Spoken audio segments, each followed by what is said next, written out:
नमस्कार मित्रों, स्वागत है आपका एक बार फिर से। मित्रों, गधे ने औरतों के बारे में 3 ऐसी गंदी बातें बताई जिसको जानकर आप भी कहेंगे वाकई में यह सच है। आप भी कहेंगे कि यह बातें औरतों पर बिल्कुल सटीक बैठती हैं। सच है पर कड़वा है। मित्रों, गधे ने समाज को सचेत रहने के लिए कई बातें बताई हैं। मित्रों, आज का प्रसंग बहुत ही सुंदर है। मित्रों, यह महत्वपूर्ण जानकारी आपको इस वीडियो में सुनने को मिलेगी। आपसे निवेदन है कि इस कहानी का एक एक शब्द ध्यान से सुनना। यह महत्वपूर्ण कहानी हमारे जीवन में बहुत काम आ सकती है। किसी गांव में किसान के घर एक बकरा और एक गधा रहता था। बकरा बड़ा चालाक, बड़ा स्वार्थी था, जबकि गधा सीधा साधा और बड़ा मेहनती था। दोनों एक ही किसान के पशु थे और इकट्ठे ही घर में रहते थे। किसान गधे के पीठ पर हमेशा अनाज लादकर बाजार ले जाया करता था। बोझा ढोने का सारा काम गधे को ही करना पड़ता था। गधे का जैसा काम था, किसान उसको खाने को भी वैसा ही देता। खूब स्वादिष्ट और पौष्टिक आहार गधे को खाने को दिया जाता था और बकरे को रूखा सूखा भूसा डाल दिया करता था। क्योंकि बकरा कोई बोझ का काम तो करता नहीं था, इसलिए उसे खाने को भी वैसा ही दिया जाता था। गधे का भोजन देख देखकर बकरा दिन भर ललचाता रहता था और मन में सोचता था कि हमारा मालिक इस गधे को बहुत स्वादिष्ट चीजें खिलाता है और मुझे सिर्फ सूखा भूसा डाल देता है। मुझे कोई ऐसी तरकीब सोचनी चाहिए जो हमारा मालिक गधे की जगह स्वादिष्ट चीजें मुझे खाने को देने लगे। और ऐसा तभी हो सकता है या तो यह गधा मर जाए या बीमार पड़ जाए या इस घर से चला जाए। बकरे ने ज्यादा दूर तक दिमाग नहीं दौड़ाया, सिर्फ अपने स्वार्थ भर तक ही सोच लिया। और याद रखना बंधु, जो अत्यंत लालची और स्वार्थी लोग होते हैं, छोटी बुद्धि वाले लोग होते हैं, वह हमेशा छोटा ही सोचते हैं। बकरे ने एक योजना बनाई और गधे को भड़काने की ठान ली। बकरा गधे के पास जाता है और बोला, मित्र, तुम बड़े मेहनती हो, पर तुम्हें यह नहीं लगता कि किसान तुम्हारा पूरा फायदा उठा रहा है? देखो कितना भारी बोझ डाल दिया है। अगर तुम इसी तरह मेहनत करते रहोगे तो एक दिन तुम्हारी जान चली जाएगी। बकरा बोला, अरे गधे भाई, हमारा मालिक तुमसे कितना काम लेता है? पूरे दिन तुम्हारी पीठ पर बोझा ढोता रहता है और देखो मार मार कर तुम्हारी पीठ पूरी सुजा डाली है। अच्छा काम क्यों नहीं करते जिससे तुम काम से भी बच जाओ और बैठे बैठे खाने को भी मिलता रहे? गधा बोला, भैया, ऐसा कौन सा काम है जो मालिक मुझे बैठकर खिला देगा? अगर तुम्हारे दिमाग में ऐसी कोई तरकीब है तो मुझे जरूर बताओ। तब बकरा कहता है, हाँ है ना तरकीब। तुम एक काम करना, कल जब मालिक तुम पर बोझा लादकर बाजार जाए तो तुम चलते चलते कहीं लड़खड़ा कर किसी खाई में गिर जाना और बीमार होने का नाटक करके बैठ जाना। मालिक समझेगा कि तुम बीमार हो, फिर वह अगले दिन से तुम्हें काम पर नहीं ले जाएगा और तुम्हें बैठे बैठे खाने को मिलता रहेगा। मित्रों, बकरा जानता था कि गधा अगर ऐसा करता है तो वह निश्चित ही खाई में गिरकर मर जाएगा और फिर घर में मैं ही अकेला रह जाऊंगा और मालिक का जो प्यार अभी जो गधे पर लुटाता है वह मुझ पर लुटाने लगेगा। बकरे ने इस प्रकार से गधे के कान भर दिए। गधे ने भी सोचा कि बकरा ठीक कहता है, मुझे कल ऐसा ही करना चाहिए। उसने बकरे की बातों पर विश्वास कर लिया। उसने कहा, तुम सही कहते हो मित्र। गधे ने बकरे की सलाह मान ली। अगले दिन किसान को अपना अनाज लेकर बाजार में जाना था और आज गधे की दुर्गति देखने के लिए बकरा भी किसान के साथ हो लिया। वह जैसे ही बीच रास्ते में पहुंचा, वह अचानक जमीन पर गिरता हुआ पास के खंडक में गिर जाता है। खंडक में गिरने के कारण गधे की कमर टूट जाती है। किसान ने उसे उठाने का बहुत प्रयास किया, मगर वह बेचारा नहीं उठ सका। किसान ने देखा कि गधा गिरा हुआ है तो उसने सोचा कि गधा सचमुच बहुत चोटिल हो गया है और अब बोझा लेकर आगे नहीं जाया जा सकता। उसने तुरंत गधे को उठाकर किनारे किया और सारा सामान बकरे पर लाद कर लेकर चलने लगा। अब बकरे को भारी बोझ उठाकर बाजार जाना पड़ा। वह पछताता रहा था कि उसने ऐसी अकल गधे को क्यों बताई। बकरे के मुंह से अब हाय हाय की आवाजें निकलने लगी, गधे ने तो मार डाला रे। 2-3 बार में किसान ने वह सारा बोझा उसी बकरे की पीठ पर लादकर बाजार पहुंचाया, लेकिन अब कोई उपाय नहीं था। अब बहुत देर हो चुकी थी। बकरे की चालाकी उसी पर भारी पड़ गई और वह अपनी ही चाल में फंस गया। अब अगले दिन किसान ने अपने गधे को ठीक कराने के लिए डॉक्टर को बुलाया। डॉक्टर ने किसान को बताया कि आपके गधे की कमर तो ठीक हो जाएगी, लेकिन इसके लिए बकरे की चर्बी से मालिश करनी पड़ेगी। किसान ने कहा, इसकी आप चिंता मत करो, मेरा गधा बहुत काम का है, उसके बिना मेरा सारा काम चौपट पड़ा है। बकरा तो मेरे घर में ही रहता है और वह आज मेरे गधे के काम में जाएगा। इससे अच्छी बात क्या होगी। मित्रों, यह बात जब बकरे ने सुनी तो सुनकर बकरा बड़ा दुखी हुआ। बकरा थर-थर कांपने लगा और कहने लगा, आज गधे ने तो बड़ा गधों वाला काम किया है। यह क्या, मैंने इस गधे को बस ऐसी अकल बताई, मेरी बुद्धि मेरी ही जान पर बनाई। अरे गधे, तूने तो मुझे मरवा दिया। कल मुझे किसान कटवा देगा और मेरी चर्बी से अपना गधा ठीक करेगा। यही बात सोच सोचकर बकरा बड़ा परेशान था। बकरे को अत्यंत उदास देखकर गधा कहने लगा, अरे भाई, बीमार तो मैं हूं, तुम इतने दुखी क्यों होते हो। तब रोते रोते बकरे ने अपनी सारी चालाकी गधे को बता डाली। सुनकर गधे को भी बड़ा आश्चर्य हुआ। उस बेचारे बकरे की मूर्खता पर, या यूं कहे कि उसकी अत्यंत चालाकी पर, गधे को बड़ी हंसी आ रही थी। गधा सोचने लगा, स्वार्थी और चालाक व्यक्ति दूसरों को धोखा देने की कोशिश में अक्सर खुद ही फंसा जाते हैं। गधा बोलता है, बकरे भाई, अब तुम्हारा मरना तय है, तुम्हें अब कोई नहीं बचा सकता। ऐसे लोग हमेशा मुंह की खाते हैं। समझदार लोगों को ऐसे लोगों से बचकर रहना चाहिए। गधा बोला, बकरा भाई, इस संबंध में मैं तुम्हें एक कहानी सुनाता हूं। ध्यान देकर सुनो कि हमें किन किन लोगों से बचकर रहना चाहिए। बात बहुत पुरानी है। किसी राज्य में एक राजा रहता था, जिसके कोई संतान नहीं थी। वह हमेशा भगवान से, देवी देवताओं से, साधु संतों से, यहां तक कि जंगल के पेड़ पौधों से हर समय प्रार्थना करता रहता था कि भगवान उसे कोई बच्चा दे दे। पर उसकी सारी प्रार्थनाएं ही बेकार चली जाती थी। लेकिन उसे किसी भी कीमत पर संतान चाहिए थी। एक दिन वह जंगल में जाता है और एक स्थान पर जाकर प्रार्थना करता है। रोज की तरह जब वह प्रार्थना कर रहा था तो उसने एक दिव्य आवाज सुनी। वह आवाज कह रही थी, क्या तुम्हें एक लड़का चाहिए जो मर जाए, या एक लड़की चाहिए जो तेरे घर से भाग जाए। यह सुनकर वह सोच ही नहीं सका कि वह इस बात का क्या जवाब दे, तो इसीलिए वह चुप रह गया। अब वह अपने महल में आता है और अपने सारे दरबारियों को बुलाता है और उन्हें जंगल में हुई घटना के बारे में बताता है कि एक आवाज ने मुझसे यह बात कही थी कि अगर मैं बेटा मांग लूं तो वह मर जाएगा, अगर बेटी मांग लूं तो वह भाग जाएगी। मैं बड़ी दुविधा में पड़ गया हूं कि मैं उससे क्या मांगूं या ना मांगूं, मुझे इस बात का क्या जवाब देना चाहिए। राजा की बात सुनकर राजा के समस्त दरबारी जन राजा को सुझाव देते हुए बोले कि महाराज, यह तो बड़े ही धर्म संकट में डालने वाली बात है। अगर आप लड़के को मांगते हो और जन्म के कुछ दिन बाद वह मर जाता है तो यह ठीक वैसा ही होता है जैसे किसी बच्चे का ना होना। इसलिए हम सबकी राय यह है कि ना होने से अच्छा है कि वह होना चाहिए। इसलिए आपको लड़की मांगनी चाहिए, क्योंकि अगर लड़की भाग भी गई तो भी वह कम से कम जिंदा तो रहेंगी और आप उसे कभी भी देख सकते हो। दूसरी बात, यदि हम पहले से ही सतर्क रहेंगे और लड़की की कड़ी सुरक्षा व्यवस्था और उस पर हर समय चौकसी रखेंगे तो वह भाग भी नहीं पाएगी। लड़की का भागना और ना भागना तो हमारे हाथ में है, लेकिन लड़के का मरना और उसे बचाना हमारे हाथ में नहीं है। और यदि लड़की हो गई तो हम उसे ताले में बंद करके भी रख सकते हैं ताकि वह कहीं भाग भी ना पाए। मित्रों, दरबारियों की राय लेने के बाद फिर से जंगल में जाता है और उसी जगह जाता है जहां वह रोज आकर प्रार्थना करता था। राजा के समक्ष वही आवाज फिर सुनाई देती है, हे राजा, हम तुम्हारी प्रार्थना से प्रसन्न है, हम तुम्हें यह संतान देने के लिए बाध्य है, परंतु तुम्हें एक ऐसी संतान चाहिए क्या? तुम्हें एक लड़का चाहिए जो मर जाए या एक लड़की चाहिए जो भाग जाए? राजा ने कुछ देर सोच विचार करने के बाद में उस आकाशवाणी को जवाब दिया कि मुझे एक लड़की चाहिए जो भाग जाए। आकाशवाणी ने कहा, जाओ, ऐसा ही होगा।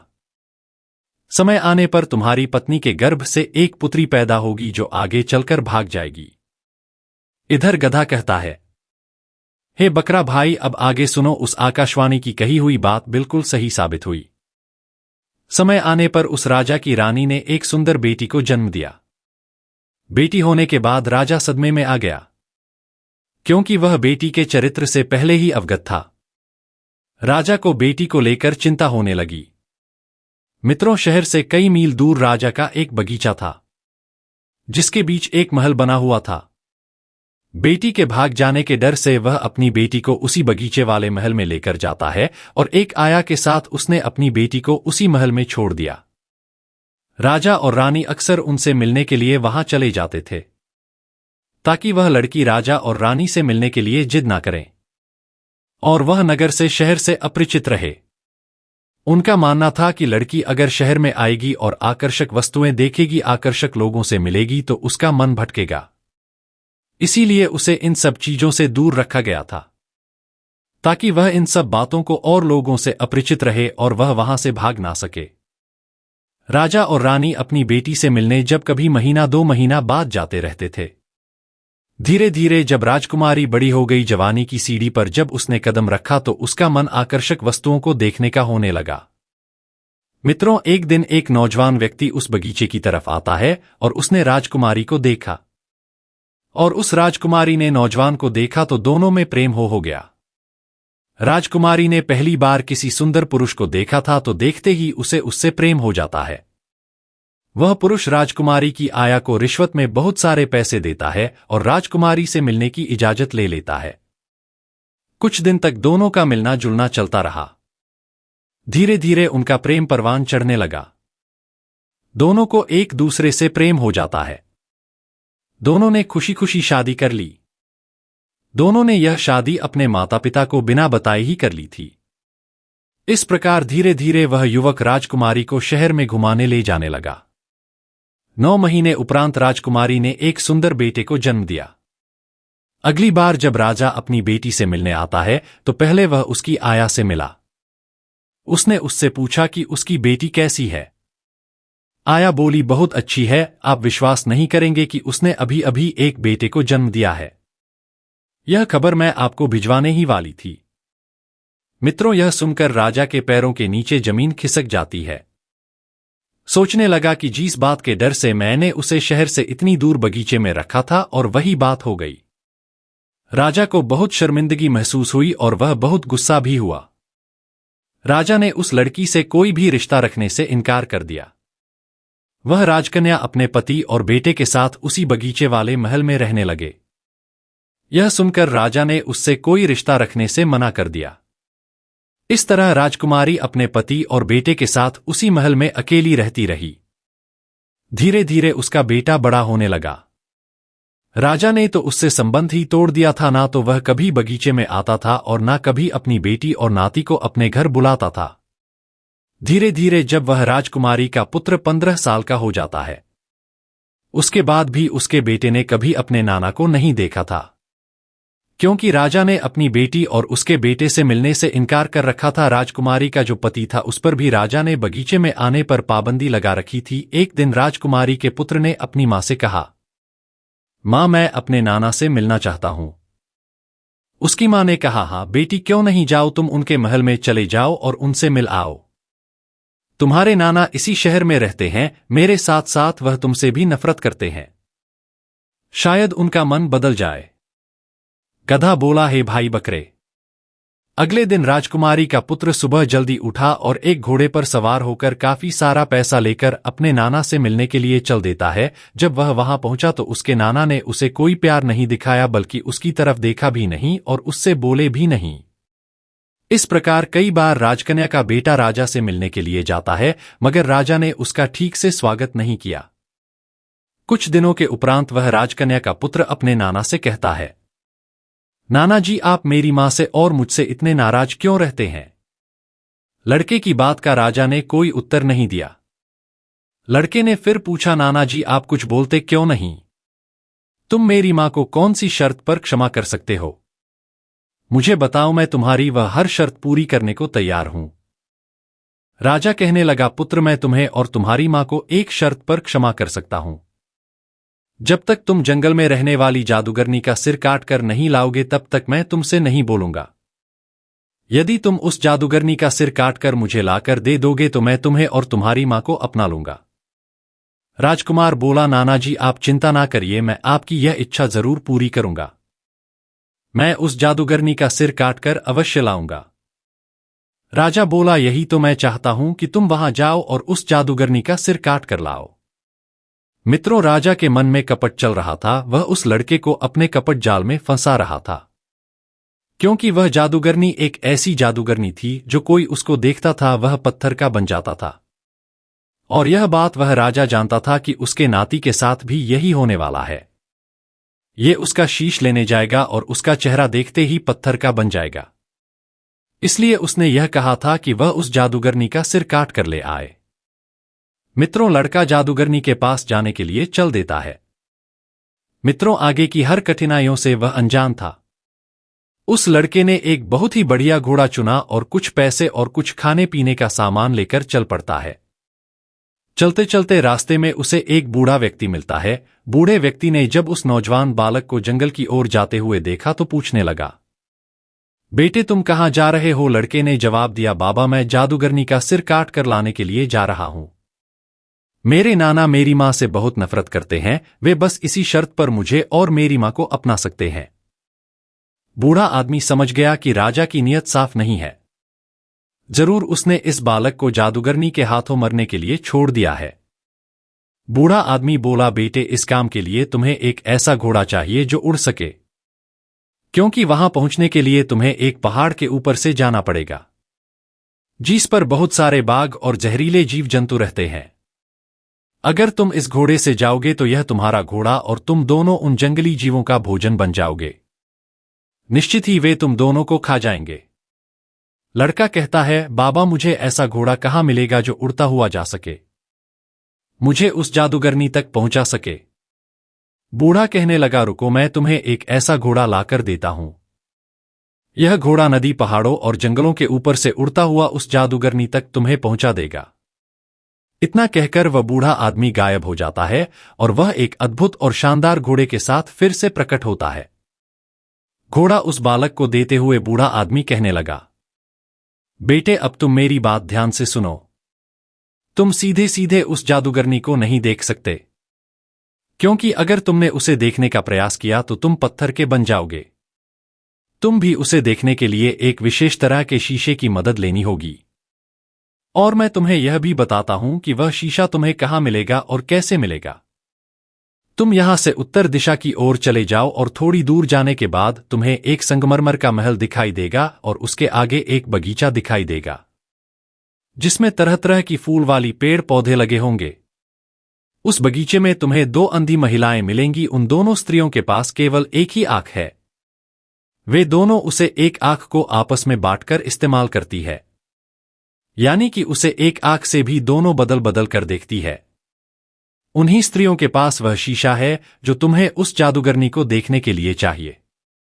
यदि तुम्हें उनसे वह शीशा चाहिए तो तुम्हें उसकी उस आंख को चुराना होगा, और जब वह अपनी आंख लौटाने को कहे तो तुम बदले में उनकी आंख के बदले उस शीशे को मांग लेना। वह जादूगरनी अक्सर अपना समय घास के मैदान में गुजारती है। लड़के ने बूढ़े को धन्यवाद दिया और वह उस उड़ने वाले घोड़े को लेकर चल दिया। वो उन पहाड़ों को, जंगलों को और नदियों को ऊपर से उड़ता हुआ पार करता हुआ जाने लगा। उन जंगलों में और पहाड़ों पर अनेकों हिंसक जानवर रहते थे। अनेक शेर, चीता, भेड़िया, सांप, बिच्छू, जहरीले जीव जंतु रहते थे, और जो उसे खाने के लिए तैयार खड़े थे। वे उसे खाने के लिए दौड़ भी रहे थे, मगर वह उनकी पहुंच से काफी ऊपर उड़ रहा था, इसीलिए वह उसका कुछ नहीं बिगाड़ सके। पहाड़ को पीछे छोड़ता हुआ वह उड़ता चला जा रहा था। तभी उसे दूर एक संगमरमर का महल दिखाई देता है। उसने सोचा कि शायद यही उन अंधी स्त्रियों का महल होगा। उन दोनों अंधी स्त्रियों के बीच में एक ही आंख थी। उस आंख को एक दूसरे को ले देकर इस्तेमाल करती रहती थी। वह लड़का उस संगमरमर के महल के पास पहुंच जाता है। महल का दरवाजा खटखटाने की हिम्मत नहीं कर सका। अब तो वह बगीचे में ही टहलने लगा। उधर भी दोनों अंधी स्त्रियां भोजन करने के बाद अपने बगीचे में टहलने के लिए आती है। उस समय वह राजकुमारी का पुत्र एक पेड़ पर चढ़कर बैठ जाता है, ताकि वे स्त्रियां उसे देख ना सके। वे बातें करती हुई उस बगीचे में घूम रही थी। जिस स्त्री के पास आंख थी उसने ऊपर की तरफ मुंह उठाकर देखा और बोली, बहन तुम्हें यह महल देखना चाहिए जो राजा ने अभी नया नया बनवाया है। दूसरी बोली, अच्छा तो तुम मुझे आंख दे दो तभी तो मैं देख पाऊंगी। पहली वाली ने उसे आंख दे दी, पर जैसे ही उसने हाथ बढ़ाकर आंख लेनी चाहिए तो पेड़ पर बैठे उस लड़के ने नीचे हाथ बढ़ाकर बीच में से ही उस आंख को ले लिया। दूसरी बोली, अरे बहन तुम मुझे आंख क्यों नहीं दे रही हो, तुम सारा कुछ अपने आप ही देखना चाहती हो, लाओ मुझे भी देखने दो। पहली वाली बोली, अरे बहन कैसी बातें कर रही हो, मैंने तो तुम्हें आंख कब की दे दी है। दूसरी वाली बोली, नहीं तुमने मुझे आंख अभी तक नहीं दी है, सचमुच तुम मुझे बेवकूफ बना रही हो। पहले वाली स्त्री ने कहा, बहन मैंने अभी तो तुम्हारे हाथ में वह आंख रखी थी, तुम्हारे पास नहीं है तो कहां है। मित्रों, इस प्रकार में दोनों आपस में बहस करती रही जब तक कि उन्हें यह पता नहीं चल गया कि उनमें से किसी के पास वह आंख नहीं है। वे दोनों विचार करने लगी, बहन जब हम दोनों के पास आंख नहीं है तो फिर हमारी आंख किसने ले ली। लगता है हमारे बीच में कोई तीसरा व्यक्ति भी मौजूद है जिसने हमारे साथ छल करके उस आंख को चुरा लिया है।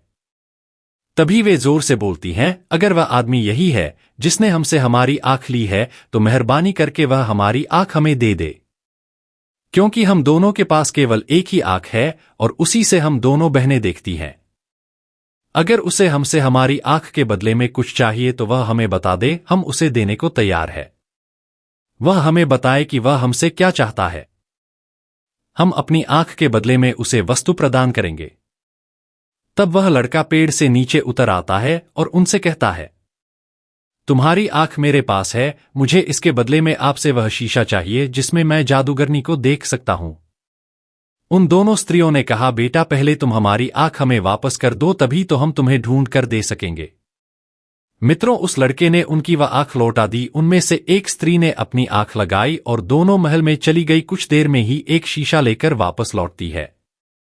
उन्होंने वह शीशा उस लड़के को दे दिया और वह कुमार शीशा लेकर अपने आगे की यात्रा पर चल पड़ा। चलता रहा। धीरे धीरे वह जादूगरनी के बगीचे के ऊपर पहुंच जाता है। बगीचे में से सुंदर सुंदर फूलों की सुगंध हवा में ऊपर आ रही थी। जैसे जैसे वह आगे बढ़ता गया फूलों की खुशबू और तेज होती चली गई। लड़का धीरे धीरे घास के मैदान में बने एक सुंदर महल के पास पहुंच जाता है। उस मैदान में फूल ही फूल लगे थे। वह जादूगरनी अपने घास के मैदान में घूम रही थी। उस लड़के ने अपना घोड़ा थोड़ा पीछे किया और उसने जादूगरनी की तरह पिट कर ली और फिर उसी शीशे में देखता हुआ वह जादूगरनी की ओर बढ़ने लगा। जादूगरनी को अपनी ताकत पर बहुत विश्वास था कि उसे देखते ही लोग पत्थर के बन जाते हैं, और अपनी इसी ताकत के भरोसे पर वह किसी से बचकर भी कहीं भागने की कोशिश नहीं करती थी। जादूगरनी बगीचे में ही घूमती रहती थी। लड़का उसे शीशे में देखते हुए उसके पास तक पहुंच जाता है और अपनी तलवार घुमाकर चलाते हुए उसका सिर काट लेता है। उसके सिर से थोड़ा सा खून निकला जो जमीन पर गिरते ही सांपों के रूप में बदल गया। उस लड़के ने शीशे में देखते हुए वह सिर एक थैली में रख लिया और उड़न घोड़े पर बैठकर आकाश में उड़ गया। उड़ते उड़ते वह एक बंदरगाह पर पहुंचा जो समुद्र किनारे बना हुआ था। समुद्र के किनारे वो लड़का जाता है तो वहां उसे एक सुंदर सी लड़की काले कपड़े पहने दिखाई देती है। वो लड़की वहां खड़ी होकर रो रही थी। उसने उस लड़के को देखा तो वह लड़की चिल्लाने लगी, चले जाओ, यहां से चले जाओ। यहां अगर अजगर आ गया तो वह तुम्हें भी खा जाएगा। वह रोज एक जिंदा आदमी को खाता है। आज मेरी बारी है, इसलिए मैं यहां उसका इंतजार कर रही हूं। पर तुम यहां से चले जाओ। तुम कौन हो? लड़के ने उसे धीरज बंधाया, देखो तुम घबराओ नहीं, मैं तुम्हें उस अजगर से बचाऊंगा। लड़की रोते रोते बोली, यह नामुमकिन है, उस विशाल से अजगर को मारना बहुत कठिन काम है। लड़का उसे तसल्ली देते हुए बोला, तुम डरो नहीं और आओ मेरे घोड़े पर बैठ जाओ। इतना कहकर लड़के ने लड़की को अपने घोड़े पर बैठा लिया।